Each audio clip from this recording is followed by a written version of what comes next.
Welcome to another episode of Meal Prep Monday.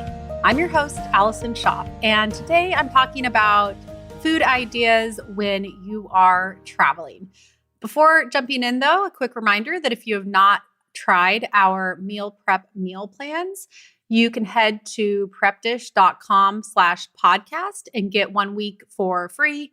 You can also text the number 33777 and text the word meal prep, all one word, lowercase. Again, the number is 33777. And then you're going to put in the word meal prep, all one word, and we will send you a free meal plan. Okay, so a little background on today's episode. Over the past few months, so unfortunately, my mom was in an accident. I have been traveling back and forth from Texas to Kansas and then Nebraska to kind of be with her while she was in the hospital. And the thing that figuring out meals, right? Like when you're traveling and have a lot going on. So these trips were different. I think I've done some episodes in the past about meals when I travel, but a lot of these trips, there was one where I brought the baby, but a lot of them were kind of solo trips. And I did have all of them, I did have at least some sort of kitchen. It was kind of different versions of like what they had in that kitchen. But the hospitals usually had like a little apartment. One actually had this like house that everyone, like anyone that had someone in the hospital could stay at this house, free of charge, actually. It was pretty incredible. And everyone had like their own room and bathroom, but then there was like a shared kitchen and fridge. So that worked really good. But the question is then like, okay, what do you buy that is, kind of healthy, but nourishing and quick and easy? So I thought I would walk through because I find like in life, I've ended up in these situations like multiple times and, sometimes with my husband too. And we're like, okay, what should we get? I don't really do fast food. So like, how can I have some foods there that aren't complicated? So these are some of my like go-to ideas. This is one where I'll try and figure out like when it airs and maybe go either into the Facebook group and or Instagram and like see if you guys have some ideas as well, because I think it's always interesting. Like what are your go-to meals when you are in the situation of like, I'm traveling, I need some food. Like, what do you do? Because I struggle as well. And you'll see when I go through these meals, they're not terribly exciting or anything like that, but they work. And, again, like going into the grocery store and finding those quote unquote convenience foods that are still tasty and healthy. So I have kind of 2 meal ideas. And then from there, like a few breakfast and snack ideas as well. So the first meal that I do a lot of times, if I find myself like needing a meal on the go and, can stop at a grocery store. And I actually used this one once when I was there, but I also used it. I had to do a drive, actually drive my mom's car from Kansas to Nebraska and like a road trip. And I was like, gosh, where am I going to stop in the middle of nowhere, Kansas to get a meal? Like what are they going to have other than, and fast food when you're gluten-free is like terribly hard to swing. So I actually found a Walmart and, the Walmart grocery stores, and I've done this on a road trip with Brooke as well. So Walmart grocery stores are actually great for, and I don't know if all Walmarts have grocery stores or if they're called like Super Walmart. I don't know. I don't actually frequent Walmart that much, but on a road trip, find a Walmart. It's a great way to get some, healthy snacks or meals and a good alternative to, the fast food options. So on this trip, what I did was I got a bag of chips, like some, organic blue corn chips, some baby carrots. So I go to the chopped veggies, like the pre-chopped veggies. So either that's baby carrots or cauliflower and broccoli. Like I like the bags that kind of have a mix of a few things. So like the broccoli cauliflower mix. And then I get like a guac that's like pre-made, and I read the ingredients so that it's a lot of them these days, like they have some that are actually like decent ingredients. And then the thing that I do to add some protein is I will get like a thing of tuna and sometimes a pouch just because, if I don't have a can opener, the pouches work well. So I will get some tuna and mix that in with the guac and dip the chips in.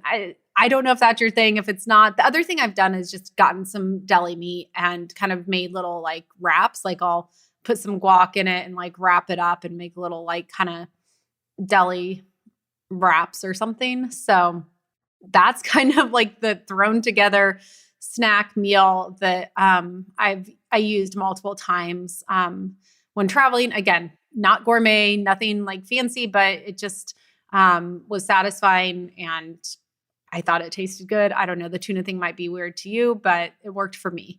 And then the other thing that I did, and this was when I had a kitchen, was so these meatballs made by a company. And I thought this was, I'll share the background here. So there's this company called Beatnik, and they are based out of Austin. And when they first started, gosh, how many years ago? Maybe 10 years ago, I was in Austin. I was doing consulting work as a, chef and dietitian. And I actually worked with them in creating some of their dishes. So they have the founder, David, is actually, he's like a classically trained chef. He's an amazing chef, but he wanted to bring a dietitian on to kind of help in the development process.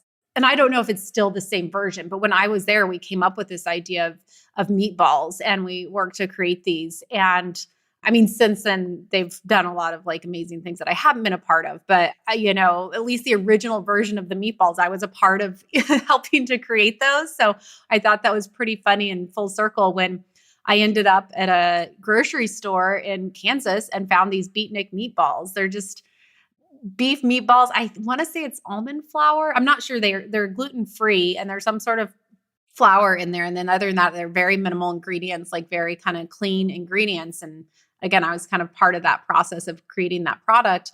And they're really tasty. So I bought the meatballs.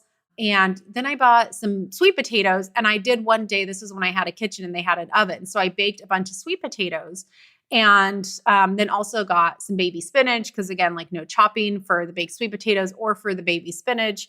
And so like for meal, I would do like baked sweet potato with meatballs and the spinach. And then I had more sweet potatoes and spinach. And then for breakfast in the morning, I would do the sweet potato, spinach, and make some eggs to put on top of that. And that was like a really filling breakfast. I mean, some of my favorite breakfasts are always like, hey, throw an egg on top. So that was a good one. And if you don't have the meatballs, another option would be, some sort of like, a pre-cooked sausage or, I mean, it doesn't have to necessarily be pre-cooked. I just feel like if you're in a kitchen that is not your own, sometimes it's nice to have something like that. And a lot of times there's some good quality sausages that you can find as well. So that was kind of the second meal idea is the meatballs, the sweet potatoes, baby spinach. And again, those vegetables are nice because they're kind of like, you don't have to do much with them. Another vegetable that I didn't use, but like green beans, I feel like are always a good one because again, you can get the pre-cut or pre-chopped ones and then, you can saute them or something like that. And then at one point I also bought some like cauliflower rice. That's another good one where it's pre-chopped and I sauteed that and kind of, I don't remember what I served over with that, if that was meatballs or something, but that's another item that sometimes I'll throw in as like an easy way to get in some veggies that are good if you don't have like your full kitchen at home. And then so those are kind of the two meals that I would come up with and kind of rotate between. And then in terms of breakfasts, one of the breakfasts was leftover sweet potatoes, spinach, and eggs. And then the other one, and I think I've done an episode maybe of like traveling with my family and we'll do soaked oats a lot, like where you take oatmeal, you soak it in water overnight, and then in the morning it's kind of like ready to go. And I found, oh gosh, the brand is escaping me, but if I find it, I can link it in the show notes. But there's a muesli and it's just oats, some dried fruit, like I think raisins and cranberries, maybe some like puffed rice. And I don't know if there's another grain like buckwheat in there. So it's kind of like already a mixture of things. And so I just soak that overnight and in the morning we'll have it, maybe like it just cold. Like and you can do it hot too. So there was one time when I was there and it was like snowing, so I'd have it hot in the mornings. You can do it, cold or hot. And that's a nice one because you don't have to buy a lot of toppings or things because it already has a lot of the items mixed in, so you don't have to buy a lot of various things. And then I did also get some yogurt, just like some plain Greek yogurt and berries and nuts. And the berries and nuts could also be mixed in with the oatmeal if needed. Those could be a snack with the yogurt, without the yogurt. And that could also be a breakfast option. So that's kind of like the base of like what I would buy, because, I would be there for anywhere from 2 to 3, maybe 4 or 5 days. And I wouldn't eat just those things for 5 days. I would have other things, but those were kind of the base things that I would usually get that could get me through a day or two of being there by myself and trying to put together these kind of quick and easy meals. And then the other thing I will mention that I did, and I want to mention it because I think sometimes people, when they're on their own, don't have this as an option. But like, I sometimes at night would take myself out to a nice dinner by myself. And I think especially because now at home, having, dinners with, most of my dinners are, family dinners, and I love it, but they're very loud. Having a 3-year-old and a 1-year-old, dinners are just very loud at our house. And I'm trying to just embrace it. But I will tell you, when I have a night by myself going to a nice restaurant, I actually really appreciate it and enjoy sitting there. A lot of times I would like take a book and do some reading. But if any of you listening are from Kansas, they had a Yaya's, and Yaya's has a really great like gluten-free, I think it's like a cauliflower crust, and they give you that with because they have this dip, like a baba ganoush or something that they do, and but they have gluten-free bread that like they serve warm. It's delicious. So I went, there was one of those like within walking distance. So like at the end of the night, I would sometimes walk there and sit down, have a nice meal, a glass of wine. So just a reminder that, and especially if you're a mom, but like, anyone that's listening to this, don't be afraid to just take yourself out to dinner. I know sometimes it can be, I don't know, before I was a mom, I think I never did that as much, especially to nicer places. Like I'd go to, maybe a casual place, but I'm talking like going out to dinner to a nice place, ordering a glass of wine and just like having dinner with yourself. That's something that I have been enjoying and appreciating a lot more now that I have kids. Like I have these little like alone dates with just myself, and they're lovely. I've done them a few times now, and I think even more so. I've done a few. Gosh, maybe this would be a whole other episode, but I will do it. I've said my goal is quarterly. Honestly, it's ended up being like maybe twice a year, but since having 2 kids, will go to a hotel, like go away for 24 hours by myself. And that is like the best thing I could do for me, for my family, for my marriage, is this 24 hours away. Maybe another episode I'll talk about that, but tangent. But the reminder is, if you have the opportunity to go out to dinner by yourself, don't be afraid to do that as well. So that was something I did. Hopefully these ideas were helpful. I just, like I said, over the years, I feel like I always end up in these situations of like, we are traveling, we're on a road trip, we need a quick and easy meal.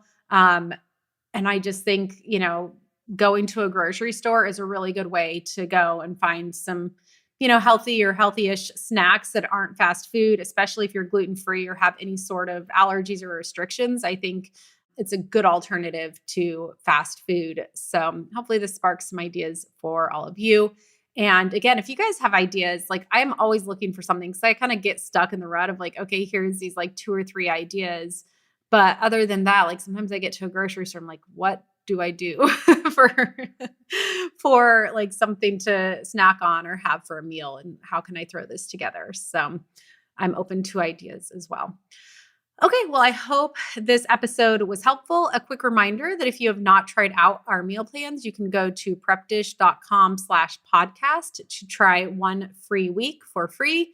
Or if you want to try the entire service, like in its entirety, go to prepdish.com/MPM. That's short for Meal Prep Monday. And that's where you can try out, like log in, get access to all of our various meal plans. So it's a 2-week trial. You do have to put down a credit card, but you can cancel before the 2 weeks are up. But I just find that's the best way if you really want to try out what Prep Dish is all about, because you can have access to the low carb menus, to the super fast, paleo, the ones that are just gluten free. So kind of see all the different styles and what you would have access to as a subscriber. So again, you can just go to prepdish.com/MPM if you want to try that out. Okay, that's all I have for this week. I will be back again next Monday with a new episode.